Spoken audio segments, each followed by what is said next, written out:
of this century's most violent sport.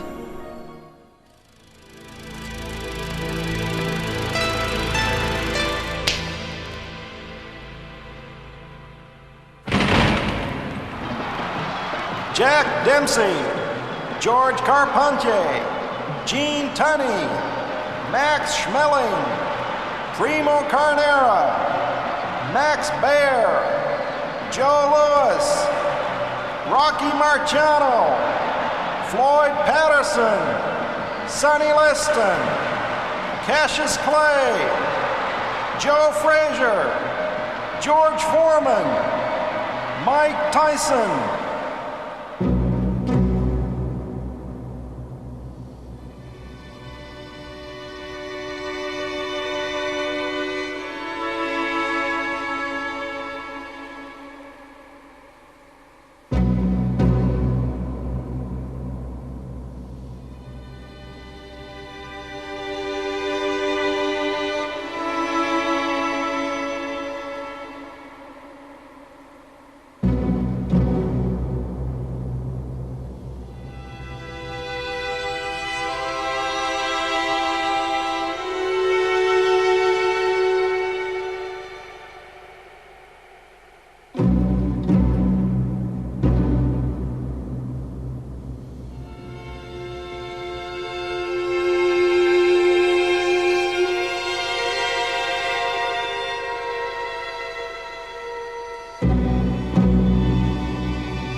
Heavyweight champions of the world, holders of sport's richest prize, the true icons of the century of moving pictures, a mirror of their age, the kings of the ring.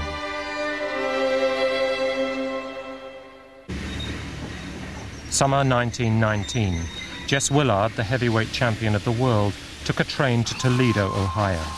For a purse of $100,000, he was ready to defend his title against a new pretender to the throne, the Manasseh mauler, Jack Dempsey.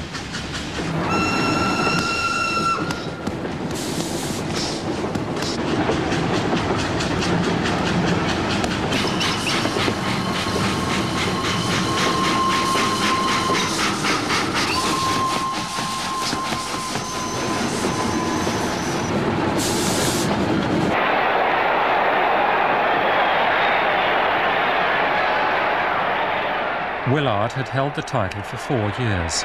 He entered the ring an overweight 245 pounds, 60 pounds heavier than Dempsey.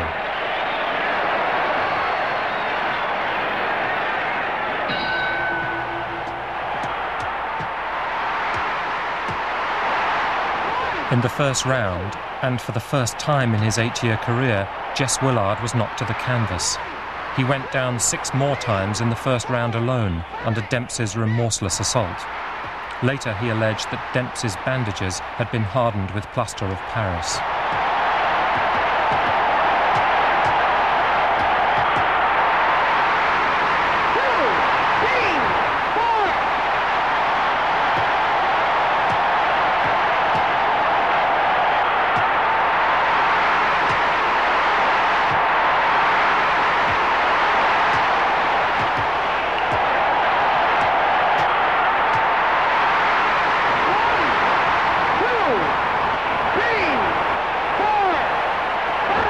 After taking a merciless beating for 3 rounds, Willard couldn't answer the bell for round 4.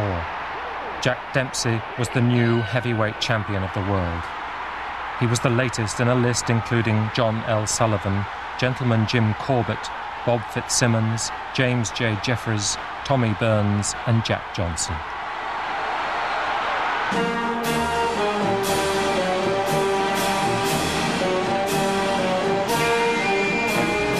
Jack Dempsey destroyed Jess Willard on July the 4th, 1919, 1 year and 1 week after the end of the First World War.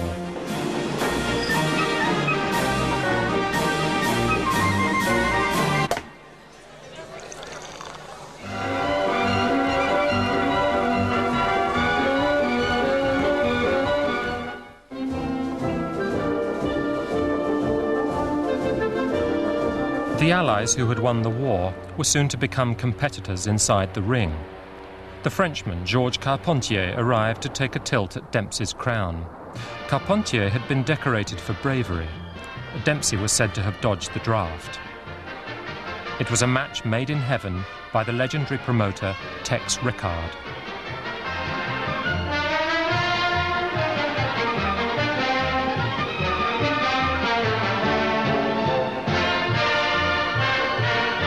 Carpentier, the darling of the ladies, was a mere middleweight, lighter than Dempsey and with a shorter reach. And he was blessed with the worst nickname in the history of heavyweight boxing. They called him the Orchid Man.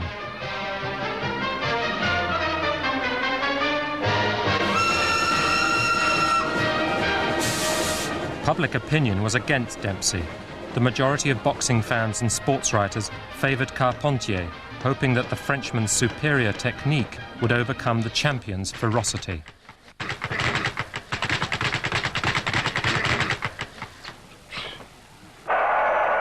On July the 2nd, 1921, over 90,000 spectators awaited the two fighters at the Jersey City Arena.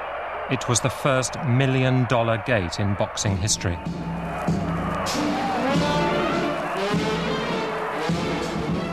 Rickard and Jack Cairns, Dempsey's manager, wanted to give the crowd their money's worth. They had taken Dempsey aside and asked him to go easy on the little Frenchie. First-round knockouts are bad for business.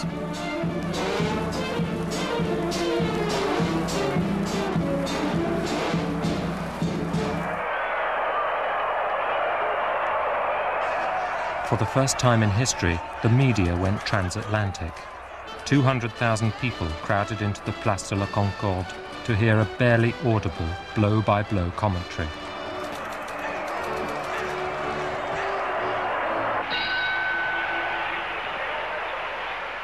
Although Carpentier was the crowd's favourite, it was Dempsey who generated the excitement. Hunched up, head down, humming as he went, he battled forward relentlessly. Carpentier, a skillful boxer, hung on gamely. But by the end of the first round, it was looking grim for the Orchid Man.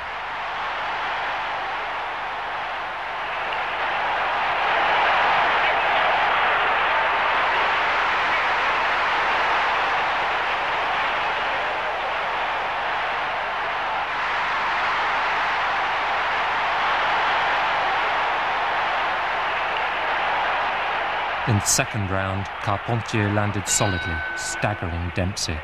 For a brief moment, the tables were turned.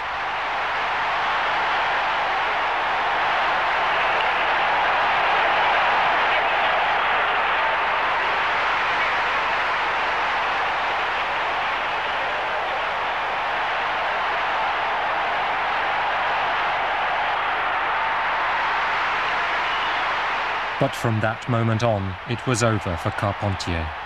Dempsey, no longer willing to take any risks, destroyed the Frenchman with a blistering attack in the fourth round.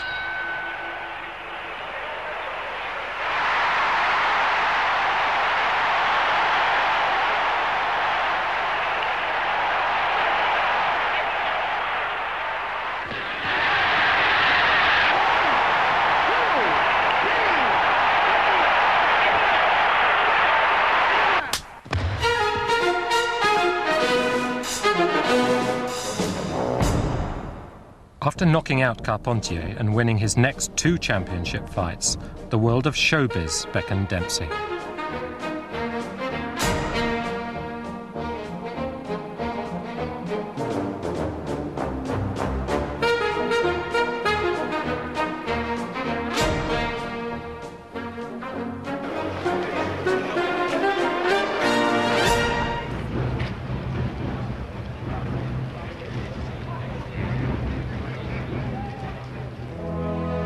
Dempsey was courted by the giants of Hollywood, including the legendary director D.W. Griffith.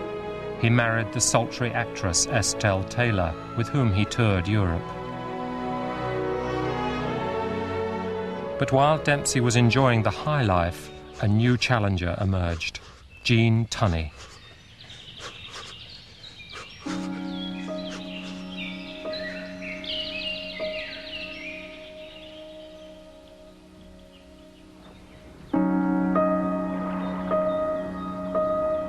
A self-taught man, happy to rub shoulders with Scott Fitzgerald and Hemingway, Tunney approached boxing like a science. A successful boxer should have two ends in view: to avoid punishment and to make money.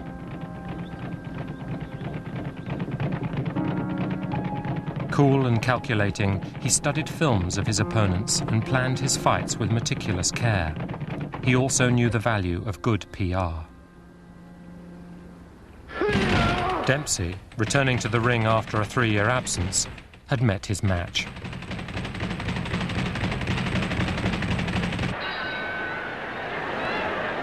At the beginning of the fight, Tunney seemed intimidated by Dempsey's naked aggression. Later, he said he felt Dempsey had wanted to kill him.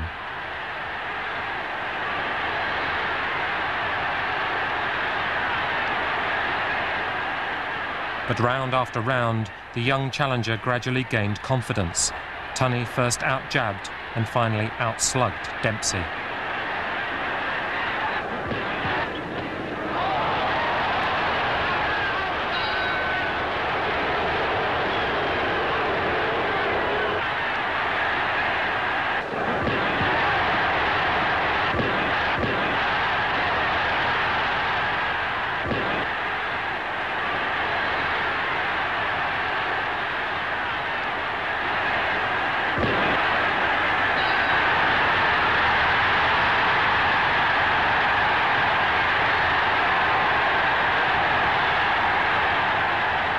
Dempsey's sportsmanship, as he warmly congratulated his young opponent, moved America. Defeat had finally won him the nation's heart. Tunney was hailed in his hometown of New York, but elsewhere it was a different story. Tunney was considered a snob. His intellectual pretensions and his hobnobbing with great writers of the time, most notably George Bernard Shaw, didn't endear him to the public. By the time Tunney and Dempsey fought again, there were no prizes for guessing the crowd's favourite.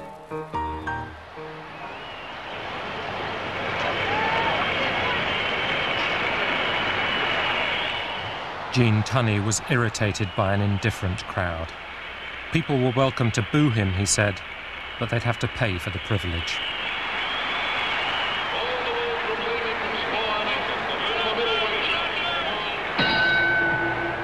In the 7th round, Dempsey knocked down Tunney with a powerful combination of blows to the head. But he refused to move to a neutral corner in accordance with the new rules, forcing the referee to delay starting his count by 5 seconds. Tunney calmly listened to the count, finally getting up at the last second.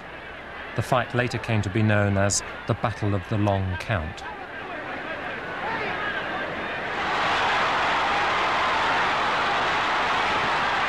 Back on his feet, Tunney brilliantly avoided Dempsey's furious onslaught.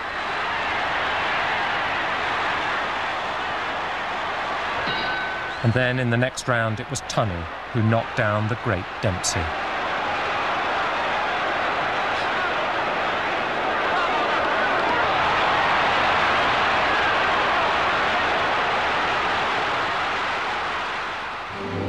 Dempsey and Tunney, the strong man and the educated dandy, were later to become the best of friends.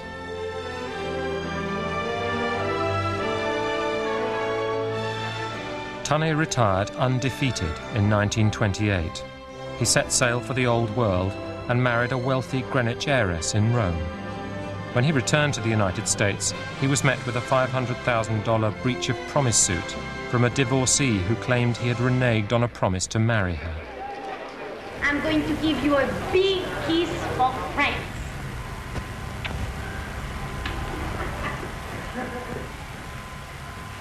Say, Irene, come here. What? What about a kiss for America? Oh, sure, of course.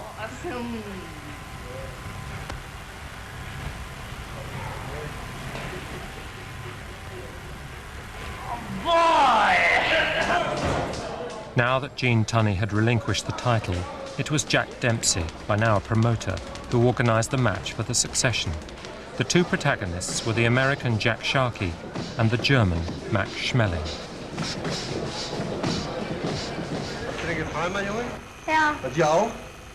Den Kindern hat's gefallen. Und mir hat's auch gefallen.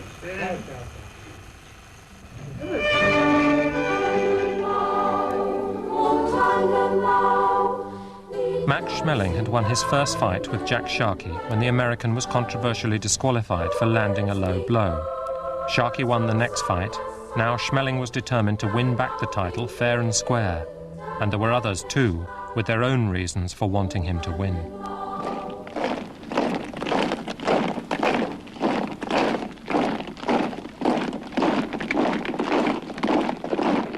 Throughout his career, despite pressure from the Nazis, Schmeling remained loyal to his Jewish manager, Joe Jacobs.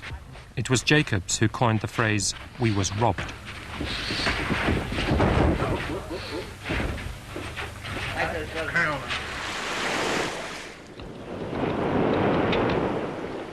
Hi, bud.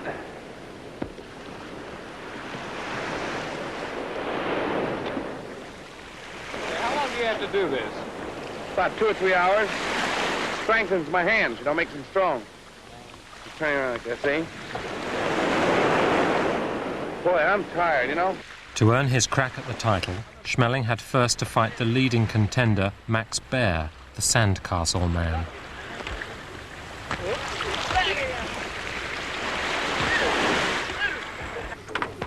The Baer brothers were notorious for not taking their training seriously, especially the older brother Max.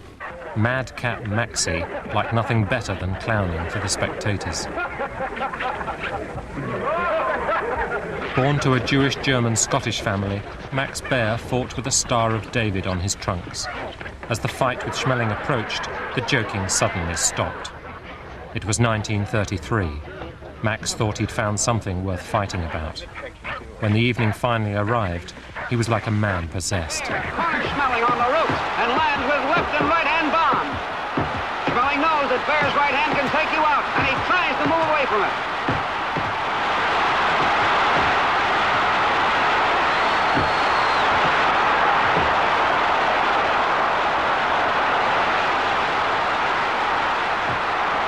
Baer sets Schmeling up with a fast left to the midsection. A tremendous overhand right. Schmeling is down.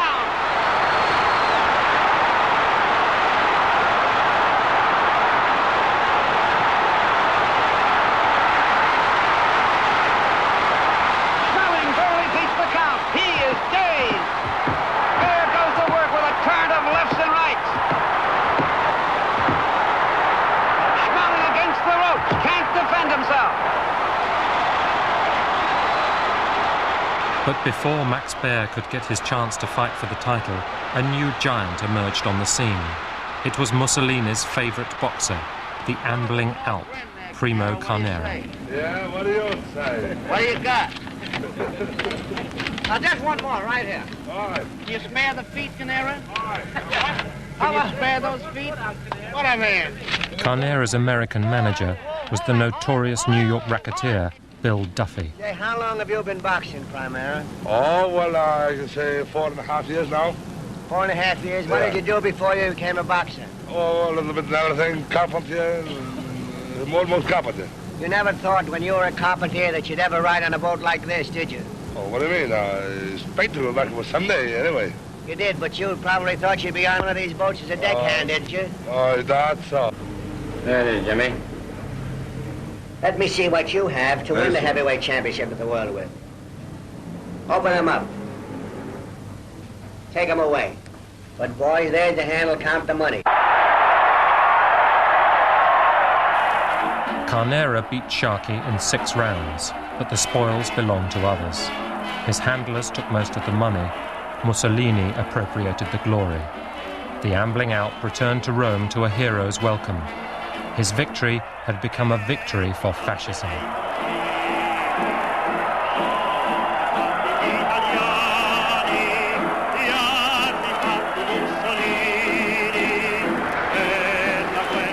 On October the 22nd, 1933, Mussolini presided over the carnival surrounding Carnera's defence of his heavyweight title against the Basque Paulino Euskadon. Wearing a black shirt in the ring, Carnera won again. He returned to America for an exhibition tour which made his handlers $20,000, but he didn't see much of the money. With Carnera, Boxing had turned into a circus, and he was the clown.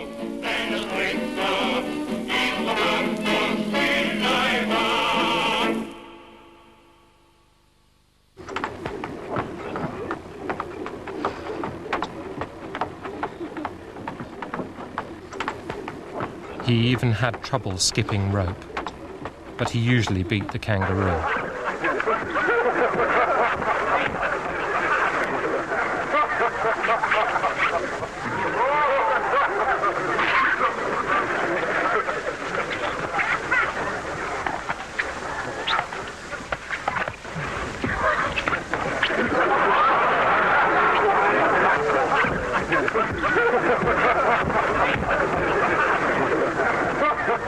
Max Baer was amused too.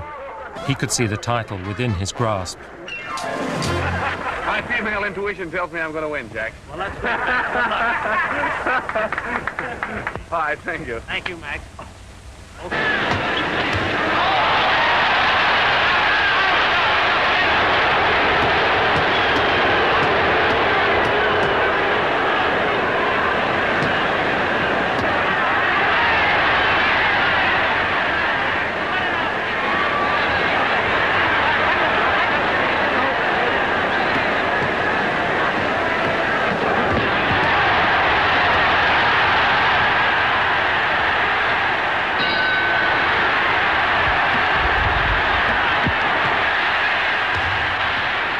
The film of the fight between Baer and Carnera was a comedy hit in cinemas across the globe.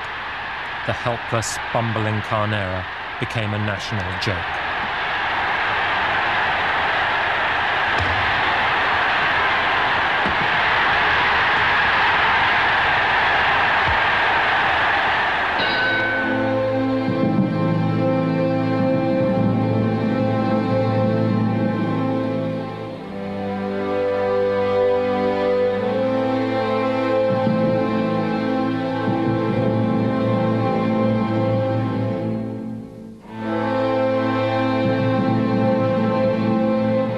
Winning the heavyweight title, Baer married one of his social workers, as he liked to call the groupies who constantly hovered around him.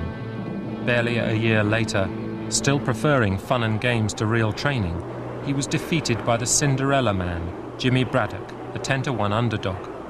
But a brilliant new star was already on the rise. Who's that? Oh, Meyer. What's his name? Him? Joe Louis. Joe Louis.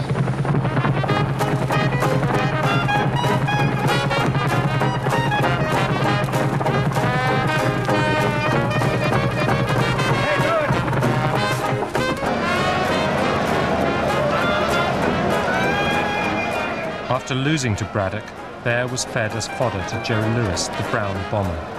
It was the mid-30s, the age of Franklin Roosevelt's New Deal.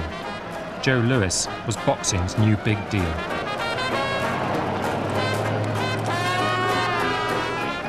Black America had its first great hero. Well, I'll tell you, I saw more than one Joe Louis in that ring. It looked like whole Harlem was there. In this little ray of sunshine, you know, he couldn't go through those clouds. Too many dark ones. Knocking out Max Baer was Joe Louis's wedding gift to his first wife, Marva Trotter. Doubly happy. Yeah, what makes you more happy, to beat Baer or to be married to this charming lady? I think to be married. Was it a tough fight, Mr. Louis? Yeah, it was a tough fight, but I think I had my toughest fight home every night. How about a nice big kiss to finish it? Yeah. That won't happen. If Joe Louis was Black America's first great hero, he was also a totem of free world democracy. Hitler determined that Max Schmeling should come back and deal a blow on behalf of the Aryan race. May the best man win.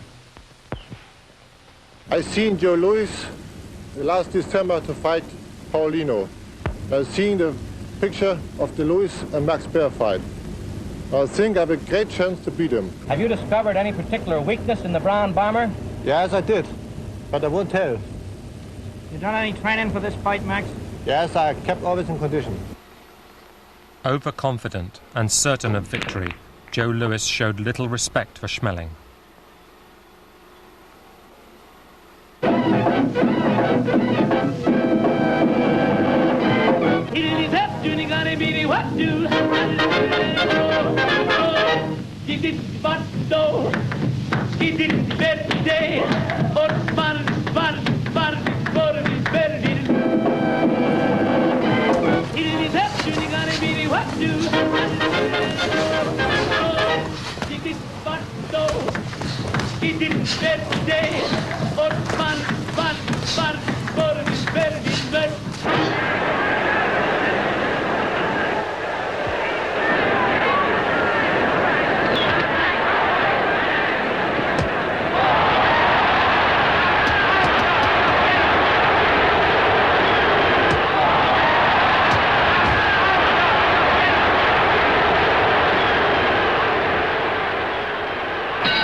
Like Gene Tunney, Schmeling always studied film of his opponent's fights to spot their flaws.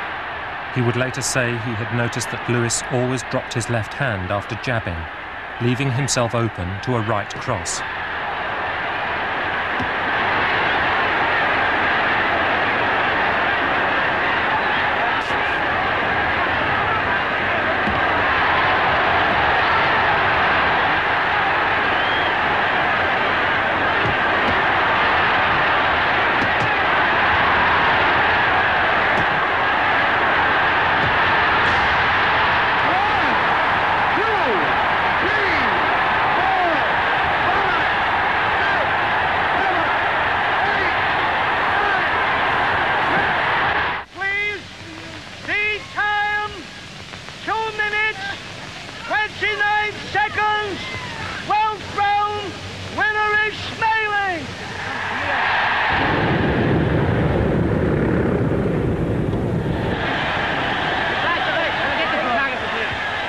Für das Ansehen des deutschen Volkes in Amerika gekämpft haben.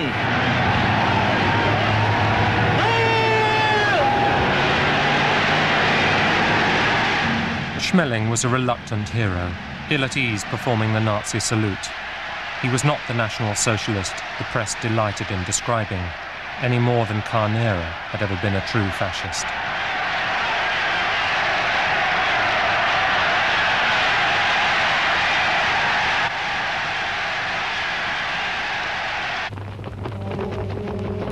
For the Nazis, Schmeling's victory was a national triumph. Further glory came in the 1936 Olympic Games in Berlin, where Germany won 33 gold medals against only 24 for the United States. 2 years later, it was time for Schmeling to add the final touch to Germany's athletic dominance. The return match with Louis would take place in New York, and this time the world title was at stake.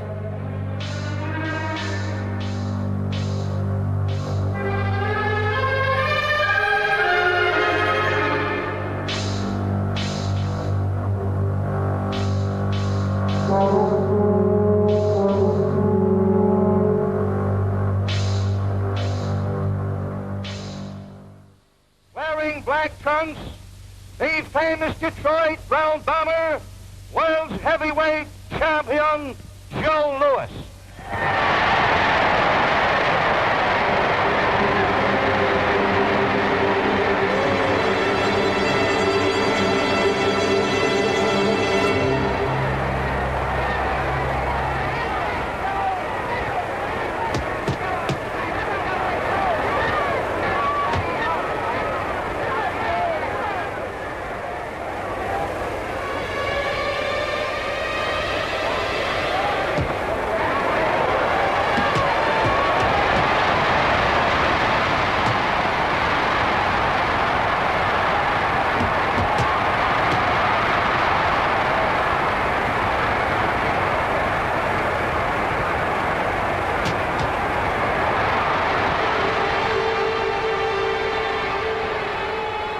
The Joe Louis meeting Max Schmeling this time was a vastly improved fighter, faster, stronger, and more ferocious. The return fight was no contest.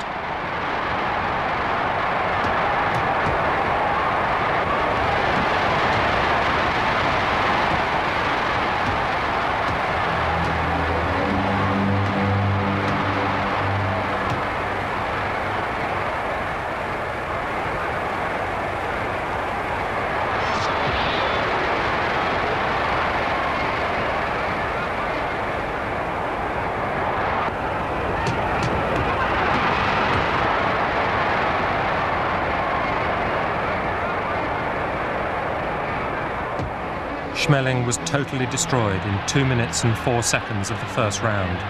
In that time, 40 punches from Lewis had hit their target. Schmeling returned home to Germany. This time there was no hero's welcome. He was called up as a paratrooper.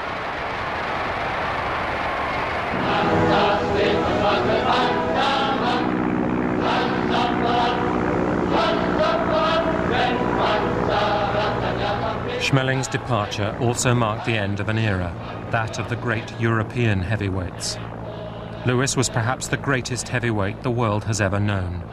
He defended his title over 20 times in 4 years.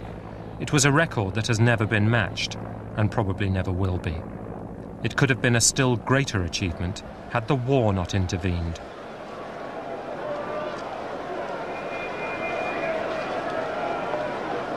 They are fighting in the front line of civilization at this moment, and they are holding that line.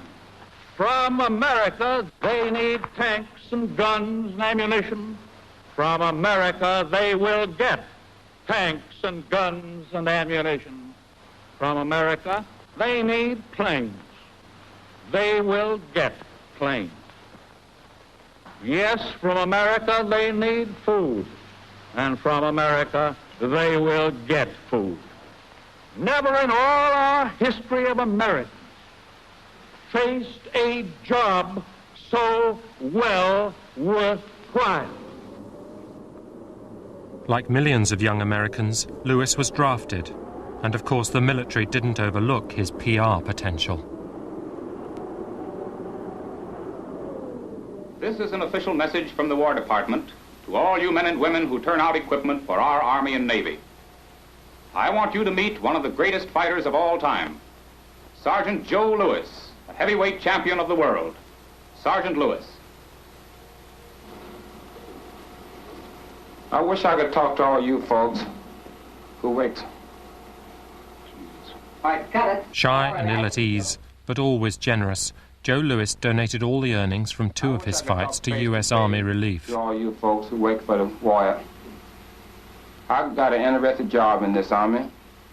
I go around to Army camps and give boxing exhibitions. Then I talk to our soldiers about training. I try to tell them all about building up big muscles. I've gone into some hard fights, but these soldiers are going in. Just cut again. Cut it.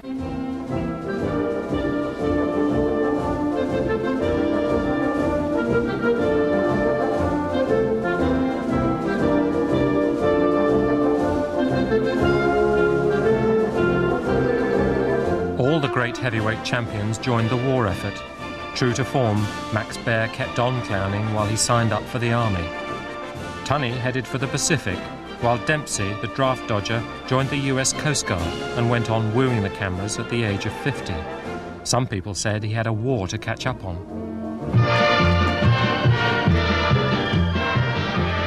In France, the Vichy government had plans for Dempsey's old rival. They wanted to celebrate the 50th birthday of Georges Carpentier, an authentic hero of the First World War. A possibly psychosomatic bout of sciatica prevented him from putting on a show, but he was forced to participate nonetheless. Une minute avant, la souscription populaire de la France socialiste avait valu à Carpentier chronomètre et bracelet d'or. Enfin, suprême consécration, le colonel Pasco, commissaire général au sport. Want to know? Take a look at Brown Bomber Joe. That's what the well-dressed man in Harlem will wear. One man, shade of green, all that I live dressed on. That's what the well-dressed man in Harlem will wear. That's really on the base stuff. N.O.D. with the tin hat for old person. That's what the well-dressed man in Harlem will wear. Joe Lewis returned to the ring, but war had robbed him of his best years. It was a sluggish brown bomber who faced Jersey Joe Walcott on the 25th of June 1948 in the midst of the McCarthy years.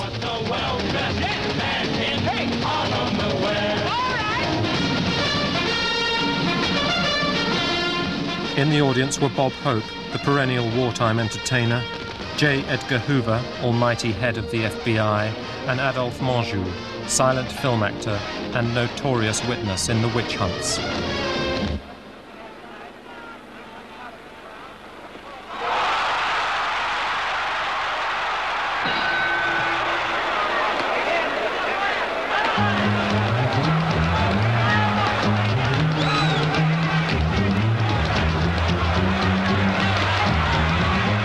In the 11th round, Walcott was leading on points, boxing brilliantly to keep Lewis off balance.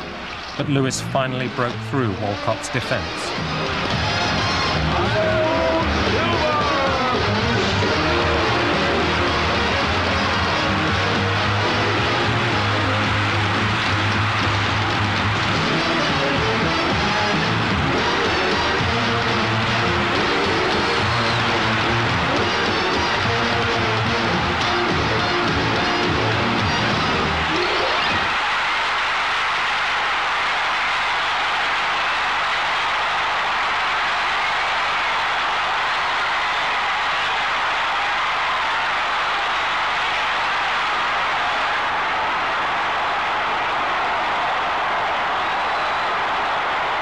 I've been champion of the world for 11 years and 3 days.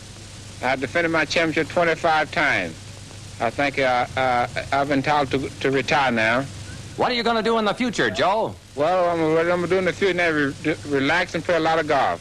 But Lewis didn't enjoy his retirement for long. Swindled repeatedly and harassed by tax collectors who had forgotten the champion's generosity during the war, Lewis attempted 2 comebacks, the last against a new rising star of the ring, Rocky Marciano. You have behind you a great record as a great fighter. You've always been clean, you've always been a man who gave mighty well of yourself in the ring. Rocky, you've done a good job. You're on the way up. I want good sportsmanship, good fighting there tonight. And I'm positive I can depend on both of you for it. Best of luck to both of you.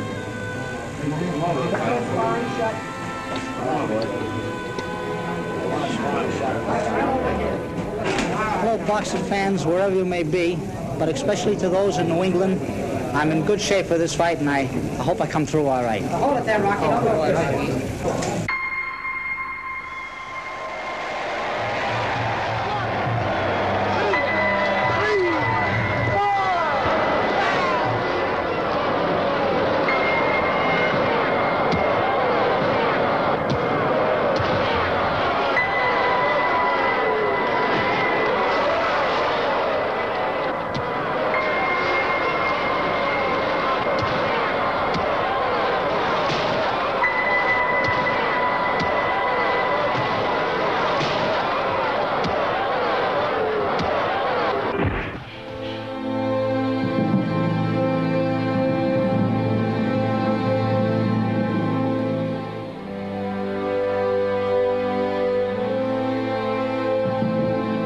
The dramatic knockout of Joe Louis marked the end of a fighting generation.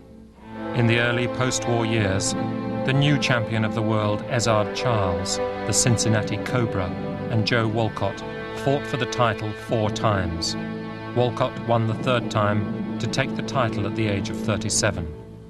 It was time for Marciano to seize the crown.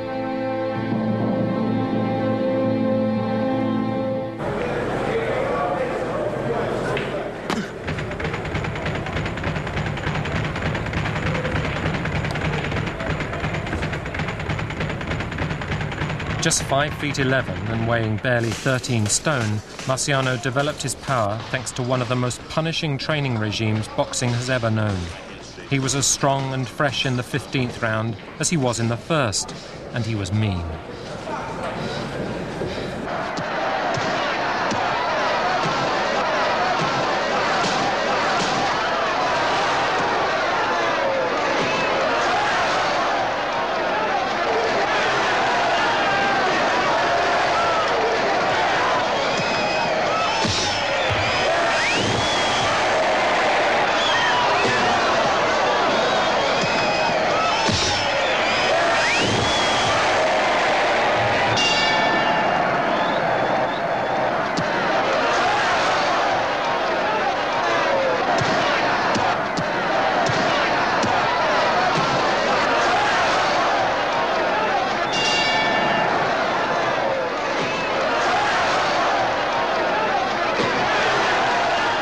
As his trainer Charlie Goldman used to say, when Marciano landed his famous Susie Q, a short left and a punishing right, the damage could be measured on the Richter scale.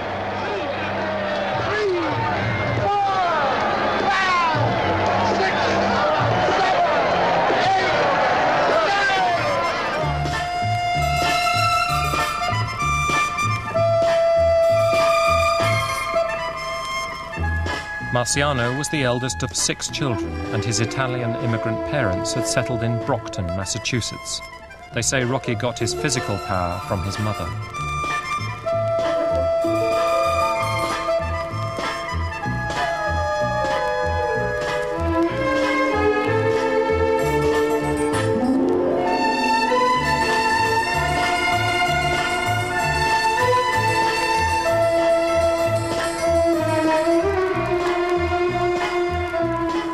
Brockton blockbuster brought an unprecedented ferocity to the ring which transfixed the nation. His technique may have looked crude, but it was frighteningly effective. He smashed his opponents with attacks of devastating power, never letting up, demolishing his challengers one by one.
Made a mistake here.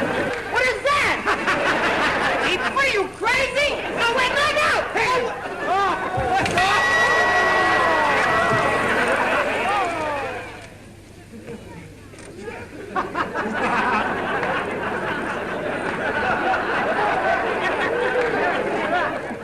Outside the ring, Marciano slipped easily into the showbiz world. He was the perfect champion, the idol of the post-war generation. He never put a foot wrong.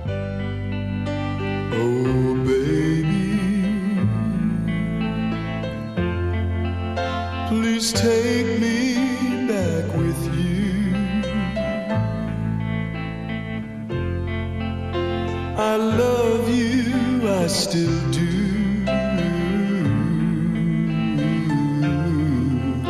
Oh, baby, please take me.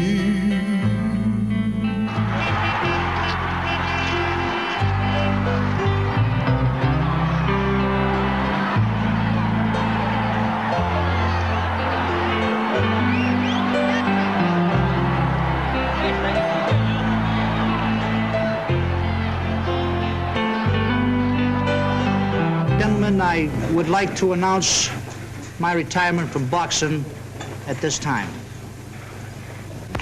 I did never really get hurt in the ring, and I feel perfect physically, and probably still had 2 or 3 good fights left. I like to profit by others' mistakes, and if Joe Louis couldn't make a successful comeback, I will not try it. Rocky, who do you think is the best contender in the ring right today for heavyweight honors? Well, I say that Archie Moore has a good chance, along with Floyd Patterson.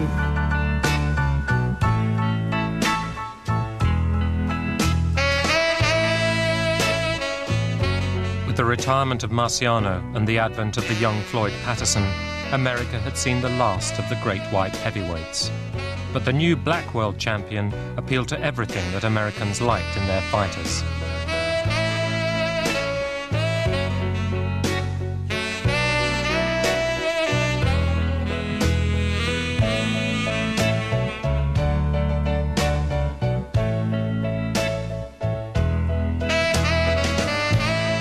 But Cassius Marcellus Clay was different. In the summer of 1960, he returned from Rome to his native Kentucky after winning an Olympic gold medal.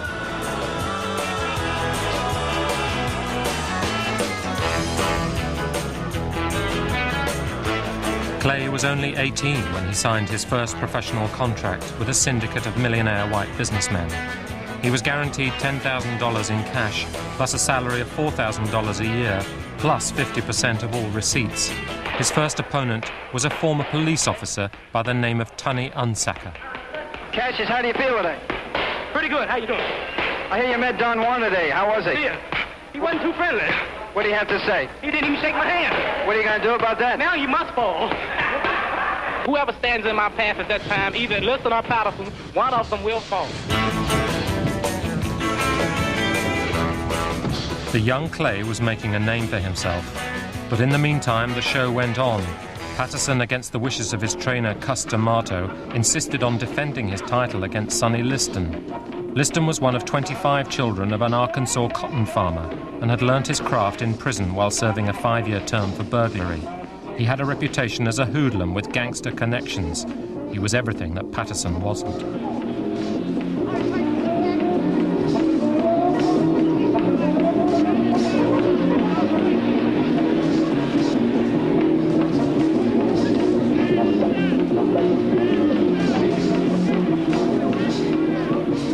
Patterson was putty in Liston's hands.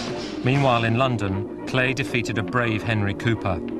Clay's excited description of the fight signalled the opening shots of a wild publicity campaign as he approached his bout with Liston.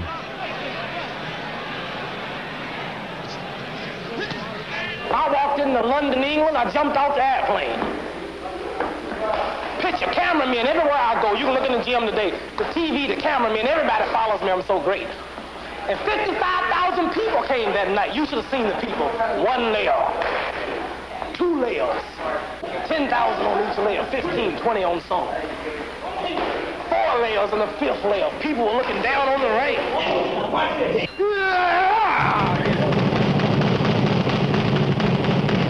Clay comes out to meet Liston, and Liston starts to retreat. If Liston goes back an inch farther, he'll end up in the ringside seat. Clay swings with his left. Clay swings with his right. Look at young Cassius carry the fight.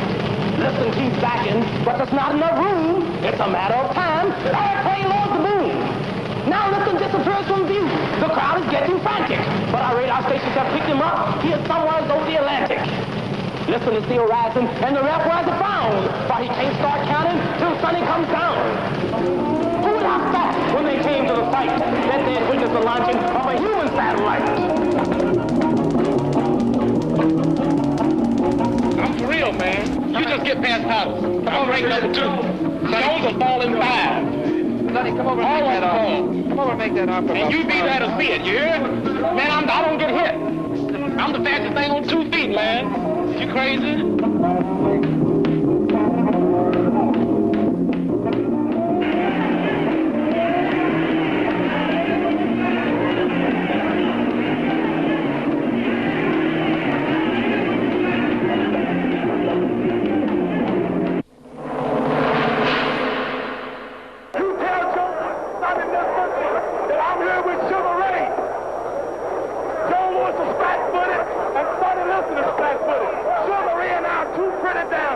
On the morning before the fight, Clay had reached fever pitch. At the weigh-in, he could barely control himself. He predicted a win in 8. Liston thought 2 would be enough.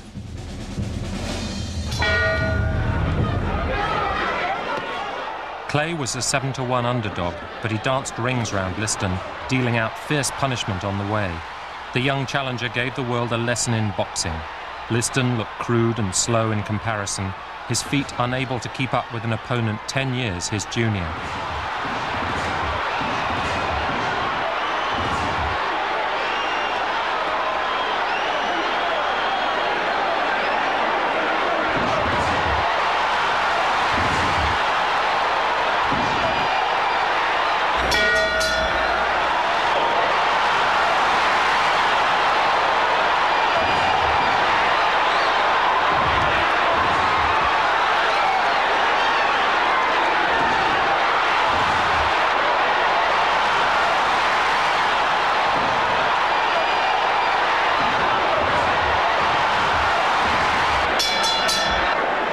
Badly beaten, Liston suddenly succumbed to a mysterious shoulder injury and failed to answer the bell for the 7th round.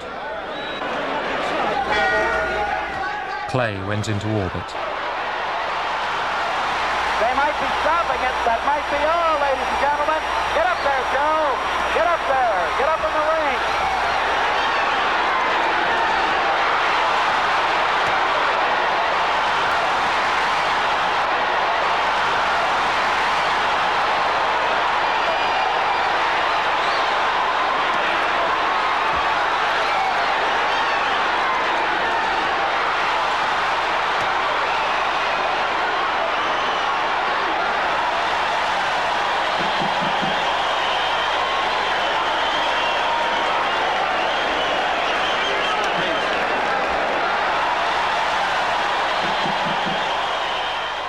His massive self-confidence had been vindicated. He had shaken up the world, and this was only the beginning. I am the king of the world. Hold it. I'm pretty. Hold it, you're not that pretty. I'm a bad man. Wait. I shook up the world. I shook up the world. I shook up the world. You must listen to me. I am the double. All right, hold it. Ladies and gentlemen, I must tell you this. Joe, wait, hold it. They're going to death, but I don't think so. All right, tell us this. All right, Cash. Thank you. Cash is Clay, the heavyweight champion. Let's get our champion, Joe Louis, over here. You have to read the history of slavery to understand. There were two kinds of Negroes. There was that old house Negro and the field Negro. And the house Negro always looked out for his master. He ate the same food his master ate and wore his same clothes. And he could talk just like his master. Good diction. In the 1960s, many American blacks were attracted to the charisma of Malcolm X, a Harlem preacher who espoused Islam. He had served time in prison and advocated separatism of the white and black races. But then you had some field Negroes who lived in huts, had nothing to lose. They wore the worst kind of clothes, they ate the worst food, and they caught hell. They felt the sting of the lash. They hated their master. Oh, yes, they did. If the master got sick, they prayed that the master died.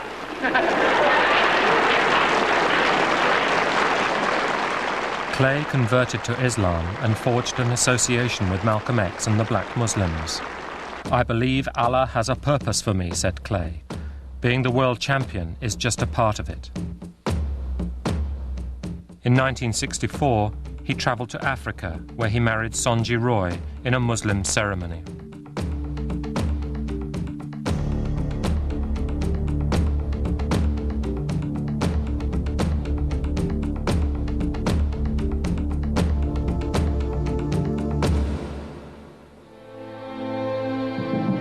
On February the 21st, 1965, Malcolm X was assassinated in the middle of Harlem.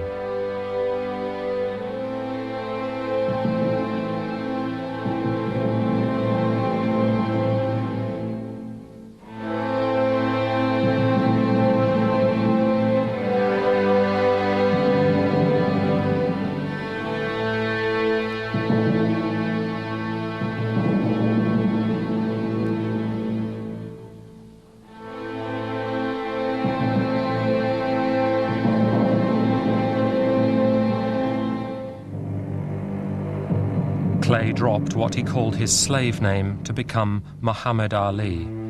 hence the boos and jeers of the white crowd as he entered the ring for his return match with Liston on May the 25th, 1965.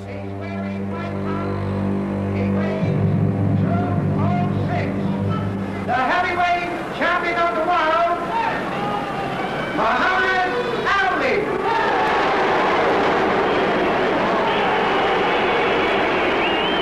The referee is former heavyweight champion, Jersey Joe Walcott.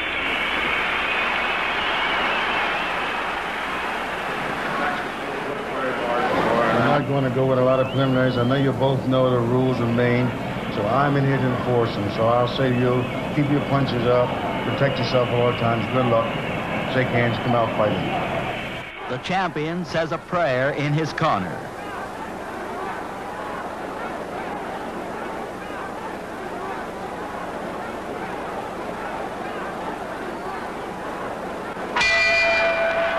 Clay takes the lead at the start. As he did the night he won the title, Clay uses the ring, makes Liston look slow.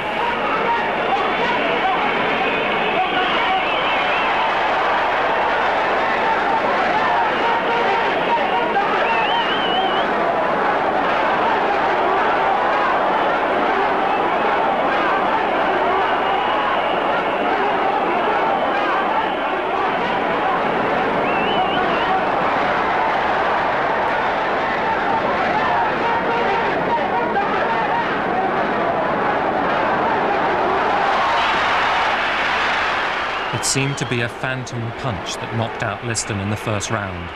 Nobody was happy with the outcome.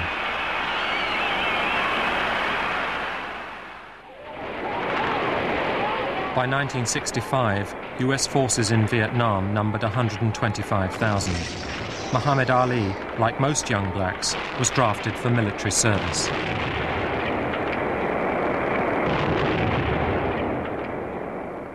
We believe in obeying the laws of the land. We are taught to obey the laws of the land as long as it don't conflict with our religious beliefs. Whatever the punishment, whatever the persecution is for standing up for my religious beliefs, even if it means facing machine gun fire that day, I will face it before denouncing Elijah Muhammad and the religion of Islam. I'm ready to die. By refusing to join the US Army, arguing that he saw no reason why he, a black man, should be sent away to kill yellow people, Ali shocked America. He was sentenced to 5 years imprisonment pending appeal, a $10,000 fine, and was stripped of his title.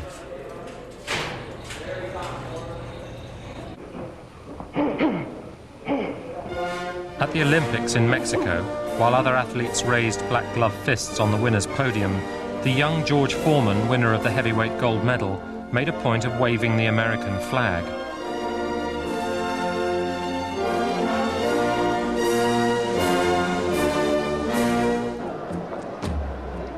This was the decade when America took to the streets. Ali was one of the few famous black Americans who could talk to white radicals and receive a hearing. All the good cowboys ride the white horses.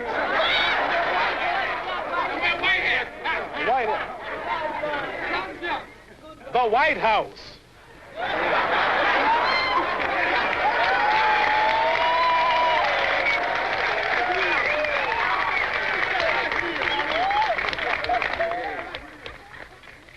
Angel food cake is the white cake, but the devil food cake is the chocolate cake.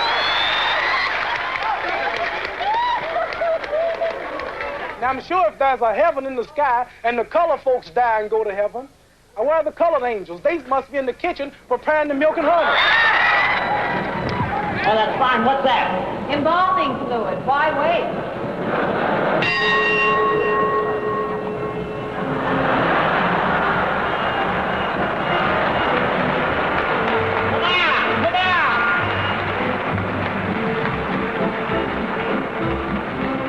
As the 60s reached their end, the great white heavyweights of the century gathered for the inauguration of the new Madison Square Garden, shrine of New York boxing.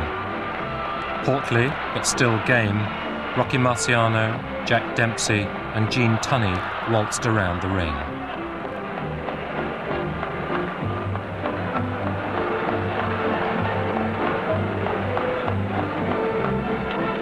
Meanwhile, just round the corner, singing in a small Broadway theatre, paying for his lawyers and providing for his family, was the renegade Muhammad Ali.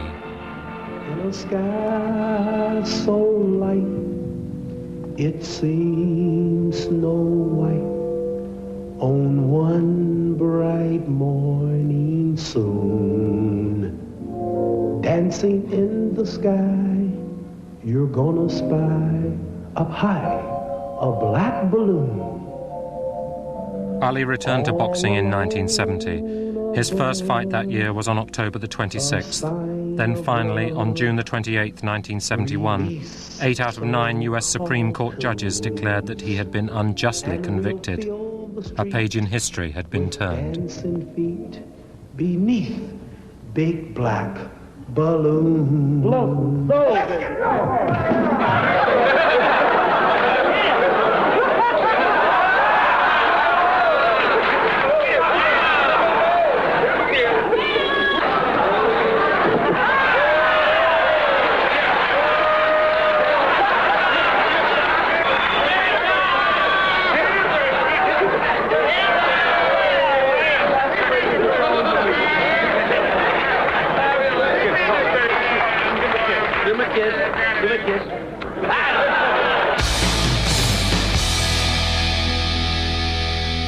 After only 2 comeback fights, Ali challenged Joe Frazier, the world champion who had inherited his crown but had never fought him. Ali had lost 3.5 years at his peak. Some said his lightning speed had gone. He wanted to prove them wrong.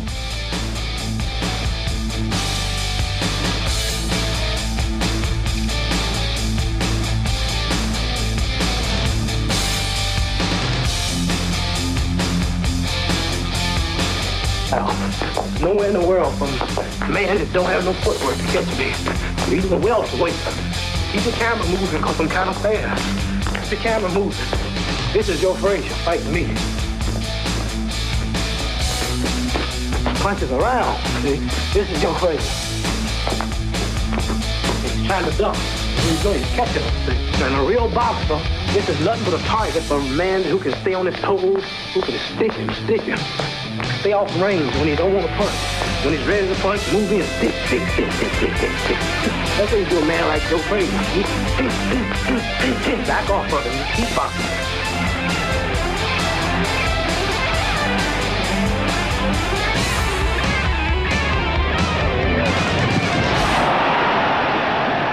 On the 8th of March 1971 in New York, for the first time ever, 2 undefeated world heavyweight champions faced each other in the ring.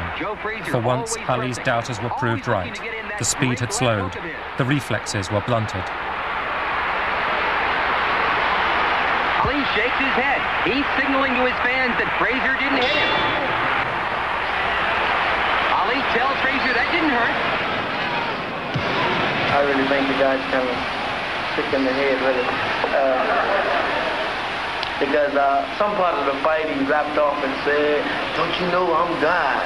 So he keeps saying it, you know what I mean? Every time you throw a punch, you know, "Don't you know I'm God?" And I got under some of them punches and I said, "Well, God, you're going to get whipped tonight." Both men ripping, tearing, bombing punches at each other. This is what the crowd came to see. Ali tells Joe, "Come on back." And come back he does. Ali almost goes down. Ali in desperate trouble. Ali holding on. Frazier trying to end it here in round 11.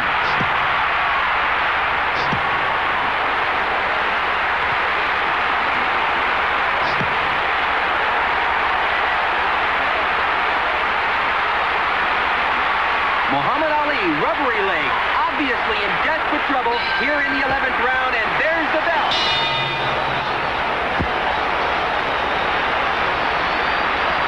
An explosive left to the jaw, and Muhammad Ali goes down. Let's watch this perfectly timed left to the jaw.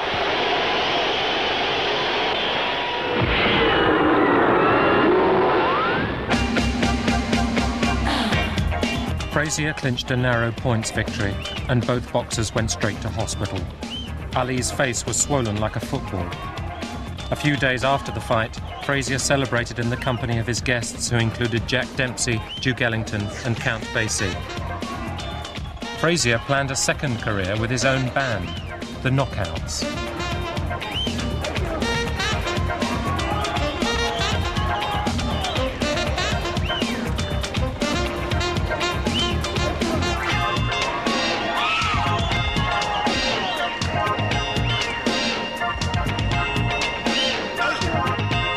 Last night he said that he didn't think you wanted to fight him again. Oh, how wrong he is, boy. You know, like right now, I don't have to, after a week or two go by, it'll all come back to me. But right now, I want to rest and go home and relieve myself of this swollen jaw. I'm going to retire till he come back. I'm going to sing rock and roll till, let's say Muhammad Ali, what y'all call him, I call him Cassius Clay, get ready to come back. I'll retire and spend time with my band until he get ready to come back.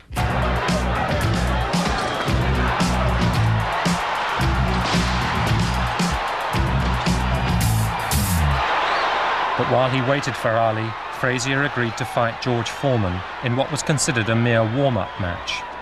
But it was Foreman doing the warming up as he pummeled Frazier like a human punch bag. It was all over in 2 rounds.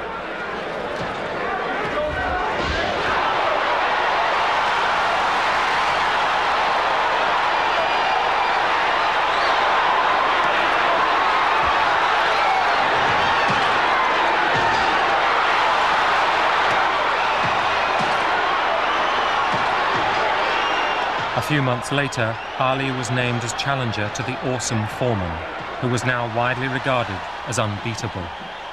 I never worry about hitting power. So a man like George that comes out with those big... That's why he throw him, he draws them back. Hey, watch out, here come the left. Here come the right. Get ready, here come another left. That's what I hear when he's throwing them.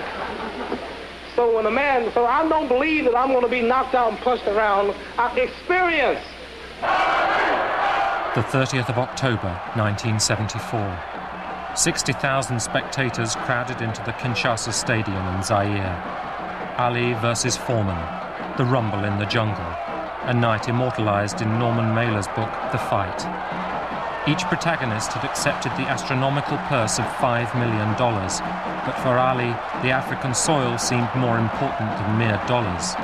Nobody knows whether Ali and his associates had any influence over the fight's late start time. Whatever, they were stealing the show, while Foreman was losing his nerve.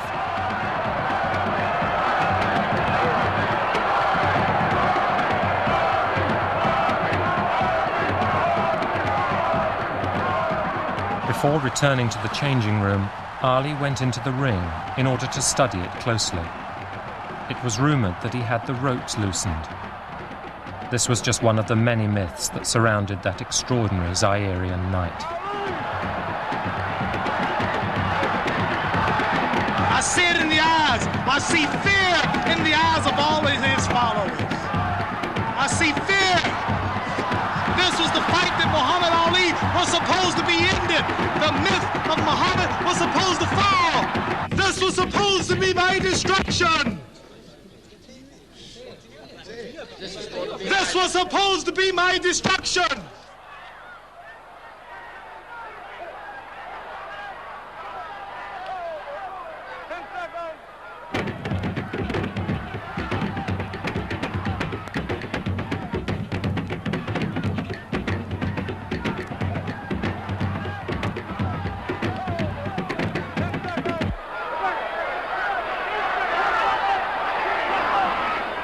Round one, Ali bouncing around, shifting left for right. George moves slow. Ali gets the first punch in. A light right hand taken on the forehead by George Foreman, the champion. Foreman moving slow, trying to stalk his man. Ali looks like he's ready to go here. He's not staying away. He's going after his man. Foreman comes in. Foreman a bit cautious in the first round, looking to drop that left hook. To the body of Muhammad Ali. That's Ali on your right. Foreman on the left. A wild left hand thrown by George Foreman, taking on the side of the head of Ali. The pace is tremendous in round one. George Foreman with his face to you. Ali to the left. Ali tries to tie him up. He's leaning on Foreman. Foreman with a vicious uppercut misses. Ticketed to the head of Ali. Ali stands back, ties his man up, leans on the rope. One did. Two wild right hands taken on the side of the head of Muhammad Ali. Ali continues to try to tie his man up. Zach Clayton separates him. Wild left hand, vicious hook. There's a real strong right hand just underneath the heart. And Muhammad Ali is taking some punishment now. About 25 seconds left in the round. Ali feints left, throws the straight right hand. That right hand lead has George Foreman slightly confused, but a straight left jab thrown by Foreman has Ali in the corner. Ali dances back, hangs on. What a tremendous pace in round number one. Vicious right thrown to the body of Ali. Wild right misses the head of Ali. The left taken on the glove of Ali, the right glove. Foreman pouring.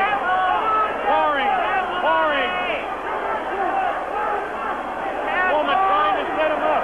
Ali, this is a cruising round for him. Foreman wailing away, and Ali says to take the best one. Ali throwing a good pass. Backs up Foreman. Backs him up in his tracks. Foreman tries to look. Ali throws to the right. Foreman comes back to the left. Foreman hit again. Ali working to the head of George Foreman. Ali scores again with a light left hand. That time a straight left bounces the head back of Foreman. A quick short jab with the right hand bounces the head around of Foreman. Foreman looking to deliver the real heavy blows. Now he's bouncing better. Almost falls out of the ring. Muhammad Ali is bouncing around pretty good for the 24-year-old Foreman, hanging pretty tough in there.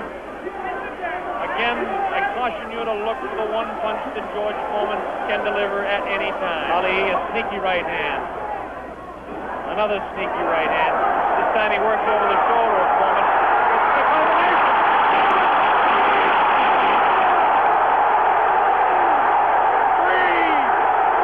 In the 8th round, Foreman's arms flailed wildly as he collapsed for the count, fooled by an opponent who had sensed his lack of endurance. Ali, far from being trapped on the ropes, was simply biding his time, minimizing Foreman's punches and conserving energy.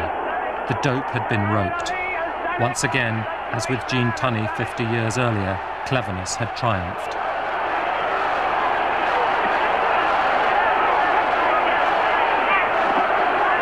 This is the most joyous scene ever seen in the history of boxing.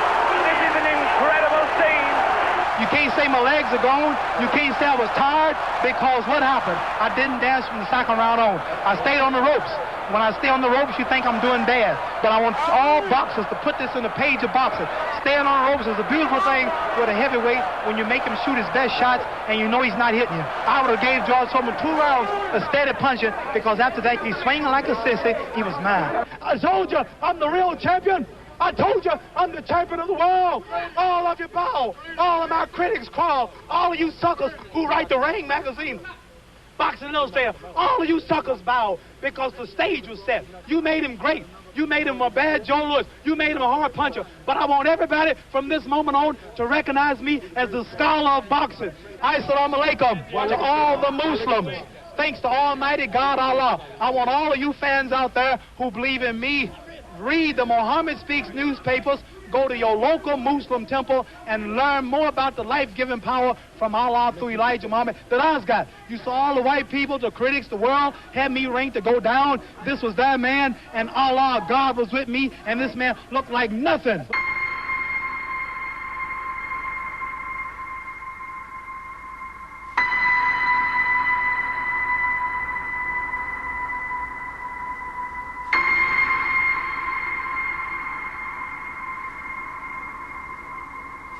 A year after Kinshasa, Ali defended his regained heavyweight championship against his old adversary, Joe Frazier. The Thriller in Manila was their 3rd fight and the biggest of them all. Frazier, thoroughly beaten, could not answer the bell for the 15th round.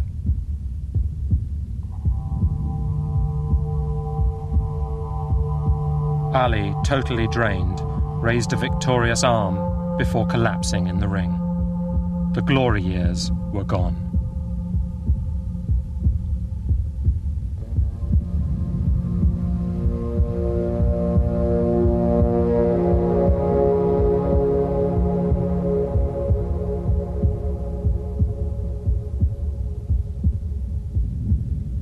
was so tired, so exhausted, so weak, I barely could walk out of the ring. And they had to carry me out, and I was so down. So I said that this is next to death. The only thing that could have been worse was dying. The most successful heavyweight of the 1980s was Mike Tyson. Look, just relax, Michael, relax, just relax. Just relax. Relax. Yeah, but just relax. Just relax. When we first started. Yeah, well, just relax. I came a long way, remember? Yeah. Now Mike Tyson, everybody likes me. Yeah, everyone likes you now. Myself.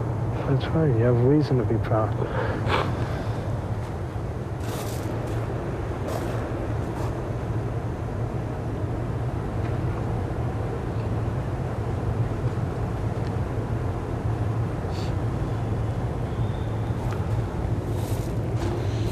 Let's go get ready for a fight. Come on. As young fighters, all the great US post-war champions had won Olympic gold medals: Patterson, Clay, Frazier, Foreman. But Mike Tyson never made it to the Games.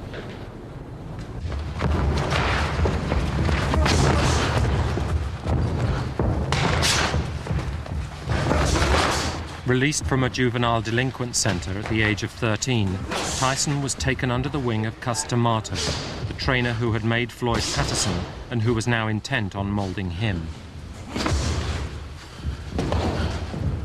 Hands up when you pull out.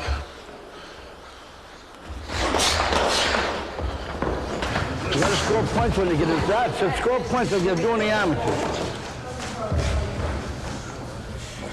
And spring to the side.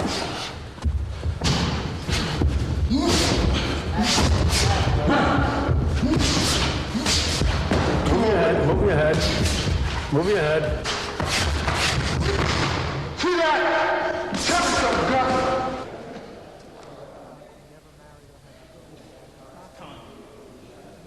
Fine.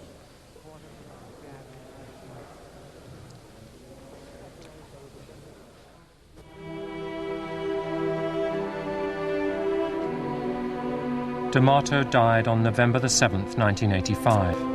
He had been like a father to Tyson, and the loss affected him deeply. On November the 22nd, 1986, Tyson fought Trevor Berbick for the WBC title. It was Berbick who had defeated Muhammad Ali 5 years earlier in Ali's final fight. Aged just 20, Tyson demolished Berbick to become the youngest world heavyweight champion in history.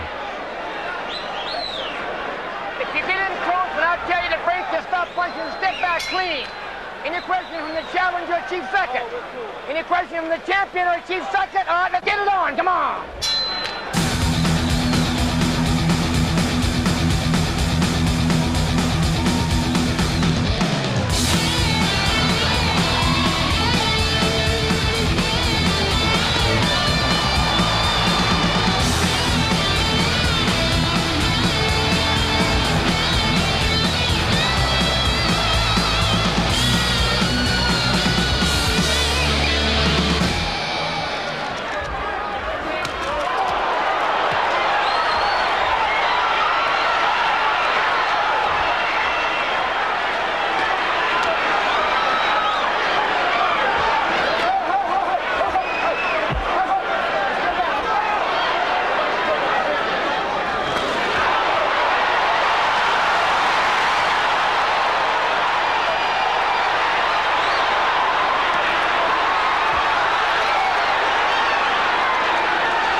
Mr. Tyson.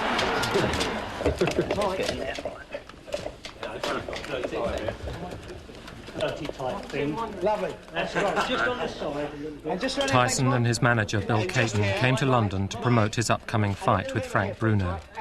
The city slicker bowler hat may have looked absurd, but it was oddly appropriate. By this time, Tyson was already worth $20 million. Now lift it up. Now a bit more up. I'm 21 now, and I still feel like I'm 15. I had love from Carson and Camille, and I was just happy, you know what I mean? I never thought about making a lot of money, having money and everything. I was just happy. Just plain old fun made me happy. I didn't have as many responsibilities as now.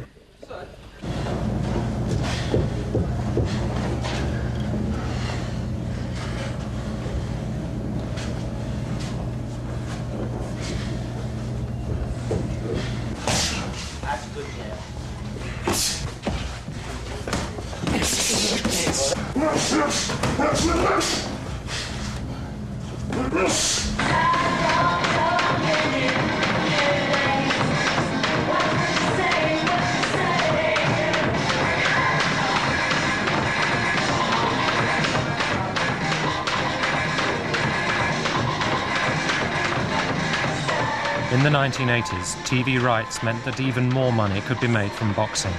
There were now 3 heavyweight titles.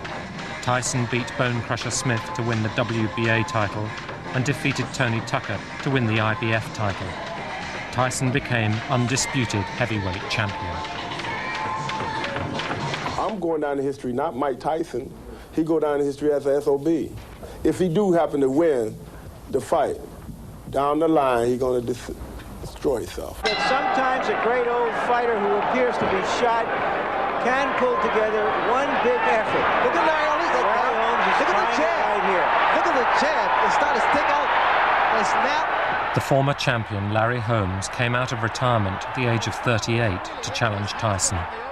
At the beginning of the fight, Holmes boxed superbly, but Tyson was determined to crush him. Bring out to you. Let's go. You got the whole control.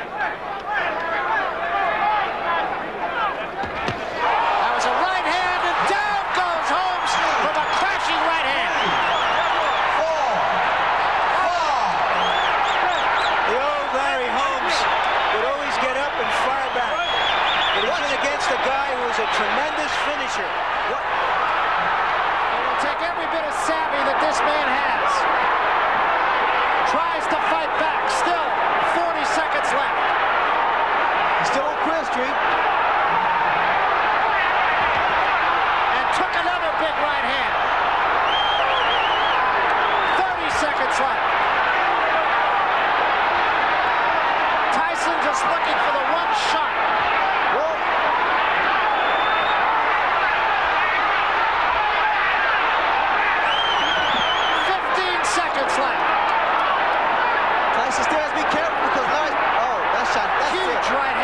Should be it. And down goes Holmes, and that's going to be it. It's over. That's all.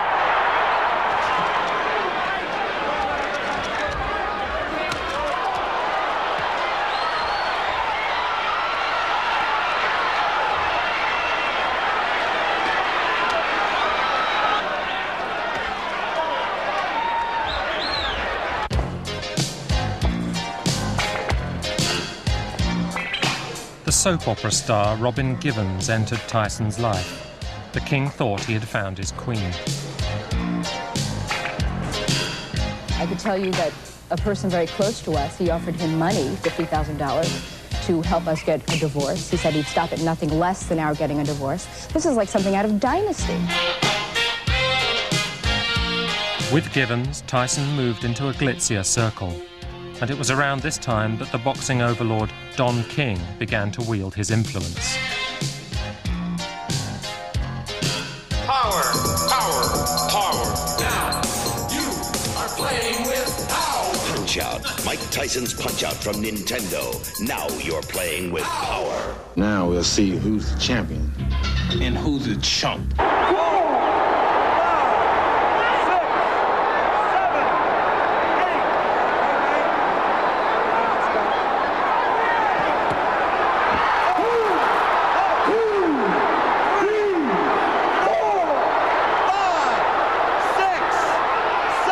Tyson confirmed his dominance with a first-round defeat of Michael Spinks.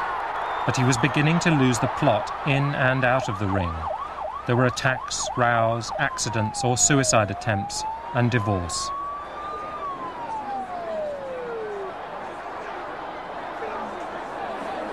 In 1956, Sonny Liston had got into boxing via prison. Soon, Tyson, Trevor Berbick and others would show that the reverse journey was just as feasible. Times had changed, and so had boxing. On the 25th of February 1989, Tyson beat Frank Bruno in Las Vegas, but there were already signs that he was not the boxer he had once been. Bruno had staggered Tyson in the first round, and the once invincible champion was beginning to look like a mere mortal.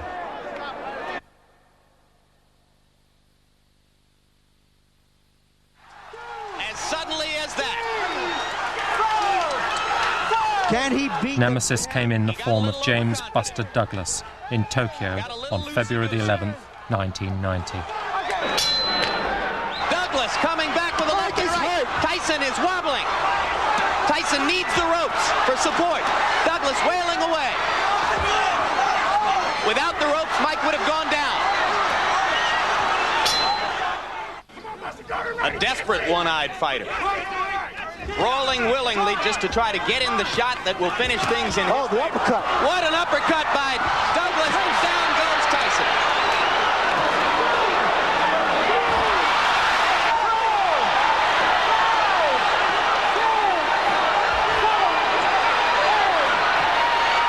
It's over. It's over. Mike Tyson has been knocked out.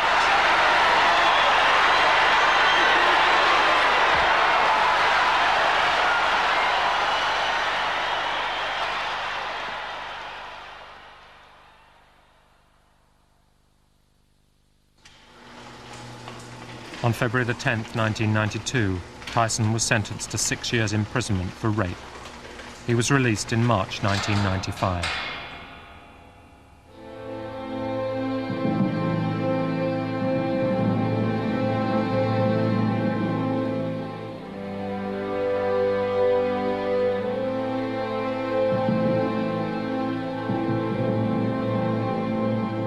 The magnificent Ali is mentally shattered and suffering from Parkinson's disease.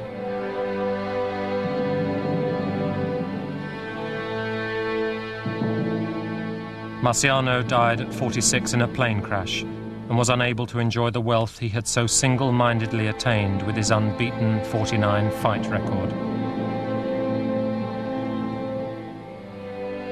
Joe Louis ended his life working in a Las Vegas casino, welcoming gamblers in pursuit of the kind of fortune he had lost. Max Baer suffered a heart attack in a Hollywood hotel. To the waiter who asked if he wanted to see the house doctor, he replied, "I'd rather see a people doctor."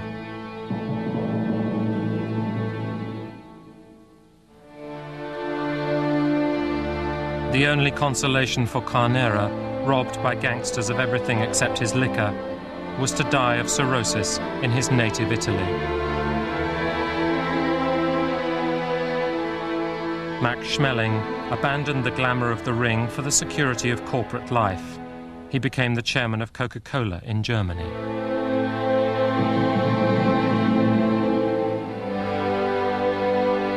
Tunney and Dempsey, friends to the end, lived into old age to show that kings could benefit from their conquests. Kings of the ring.